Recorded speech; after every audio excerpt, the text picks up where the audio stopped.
मत्स्य अवतार भगवान विष्णु के प्रथम अवतार हैं। मछली के रूप में अवतार लेकर भगवान विष्णु ने एक आर्षि को सब प्रकार के जीव जंतु एकत्रित करने के लिए कहा और पृथ्वी जब जल में डूब रही थी तब मत्स्य अवतार में भगवान ने उस आर्षि की नाव की रक्षा की।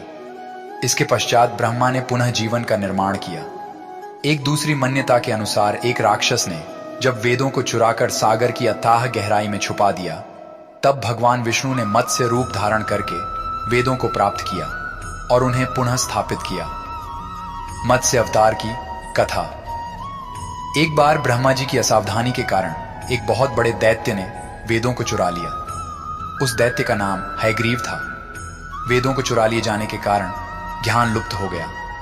चारों ओर अज्ञानता का अंधकार फैल गया और पाप तथा अधर्म का बोलबाला हो गया। तब भगवान विष्णु ने धर्म की रक्षा के लिए मत्स्य रूप धारण करके हयग्रीव का वध किया और वेदों की रक्षा की।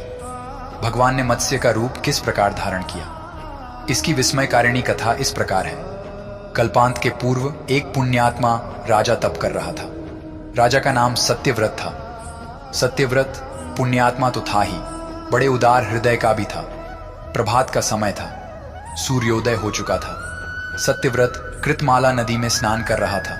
उसने स्नान करने के पश्चात जब तर्पण के लिए अंजलि में जल लिया तो अंजलि में जल के साथ एक छोटी सी मछली भी आ गई। सत्यव्रत ने मछली को नदी के जल में छोड़ दिया।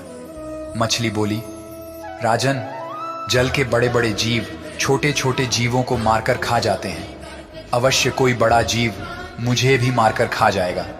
कृपा करके मेरे प्राणों की रक्षा कीजिए। सत्यव्रत के हृदय में दया उत्पन्न हो उठी। उसने मछली को जल से भरे हुए अपने कमंडलू में डाल दिया। तभी एक आश्चर्यजनक घटना घटी। एक रात में मछली का शरीर इतना बढ़ गया कि कमंडलू उसके रहने के लिए छोटा पड़ने लगा। दूसरे दिन मछली सत्यव्रत से बोली, राजन, मेरे रहने के लिए कोई दूसरा स्थान ढूंढिए क्योंकि मेरा शरीर बढ़ गया है। मुझे घूमने फिरने में बड़ा कष्ट होता है। सत्यव्रत ने मछली को कमंडलू से निकालकर पानी से भरे हुए मटके में रख दिया। यहां भी मछली का शरीर रात भर में ही मटके में इतना बढ़ गया कि मटका भी उसके रहने के लिए छोटा पड़ गया। दूसरे दिन मछली पुनः सत्यव्रत से बोली, राजन, मेरे रहने के लिए कहीं और प्रबंध कीजिए क्योंकि मटका भी मेरे रहने के लिए छोटा पड़ रहा है। तब सत्यव्रत ने मछली को निकालकर एक सरोवर में डाल किया, किंतु सरोवर भी मछली के लिए छोटा पड़ गया। इसके बाद सत्यव्रत ने मछली को नदी में और फिर उसके बाद समुद्र में डाल दिया। आश्चर्य! समुद्र में भी मछली का शरीर इतना अधिक बढ़ गया कि मछली के रहने के लिए वह छोटा पड़ गया। अतः मछली पुनः सत्यव्रत से बोली, राजन, यह समुद्र भी मेरे रहने के लिए उपयुक्त नहीं है। मेरे रहने की व्यवस्था कहीं और कीजिए। अब सत्यव्रत विस्मित हो उठा। उसने आज तक ऐसी मछली कभी नहीं देखी थी।